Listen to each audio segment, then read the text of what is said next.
Anthony, l'année se termine. C'est l'heure des bilans.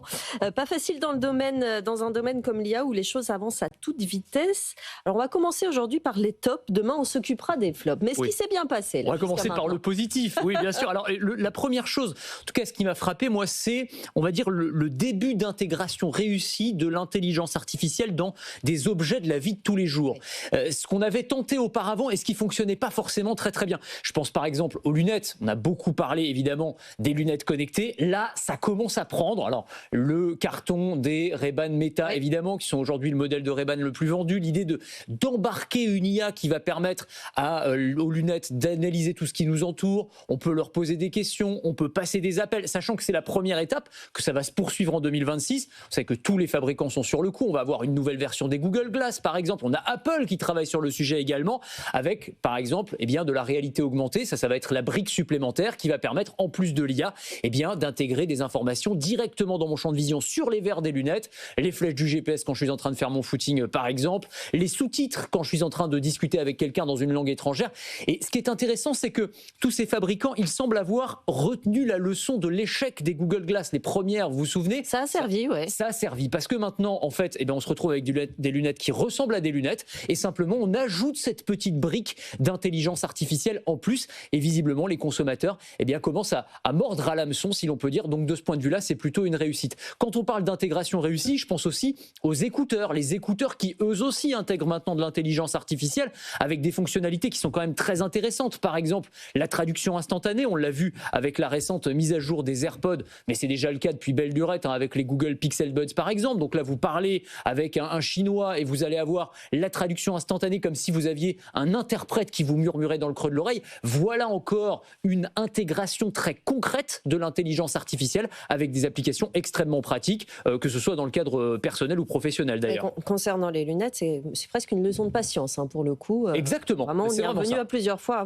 avant que ça réussisse. Autre tendance de cette année, le boom des robots humanoïdes qui commencent à sortir des labos et à devenir une réalité. Les progrès sont vraiment spectaculaires. Alors, je ne vais pas trop m'étendre là-dessus parce que la semaine prochaine, on sera avec toute l'équipe tech de BFM Business au CES de Las Vegas et je vais faire un reportage au milieu des robots pour vous montrer justement ces progrès. C'est assez incroyable, mais quand même, c'est ce qui m'a frappé aussi en 2025. Regardez une entreprise comme Figure AI qui a été l'une des coqueluches de la Silicon Valley cette année.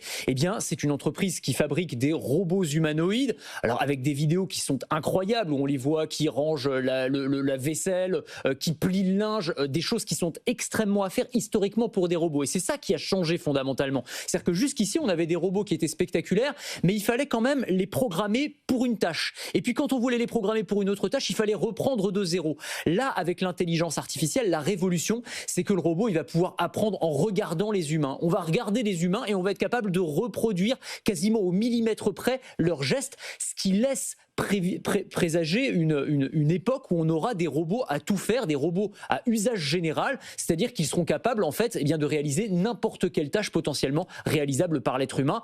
Encore une fois, les progrès, ça va très très vite. Là, on est en 2025. Moi, j'ai hâte de voir ce que ça va donner en 2026, 2027, 2030, etc. Le troisième coup de cœur, une troisième tendance de fond, c'est l'IA appliquée à la santé. Et là aussi, vous avez constaté des progrès impressionnants, Bien sûr. Anthony. Oui, c'est ça. Alors, à la fois dans la recherche médicale fondamentale, et on a reçu sur le plateau de BFM Business, notamment dans la French Tech, mais plein de boîtes qui nous promettent des choses extraordinaires. On va imaginer des nouveaux types de traitements grâce à l'intelligence artificielle. On va tester telle molécule avec telle autre, ce qui laisse envisager un monde où on pourrait se débarrasser de certains types de cancers, par exemple, grâce à l'intelligence artificielle, ou inventer de nouveaux types d'antibiotiques. Enfin, il y a plein de choses comme ça qui sont quand même très, très intéressantes. Et puis, c'est aussi le rapport qu'on a, nous, en tant que patients, avec la santé grâce à l'intelligence artificielle. Les gens qui utilisent maintenant ChatGPT comme médecin, est-ce qu'il faut s'en réjouir? Je ne suis pas sûr.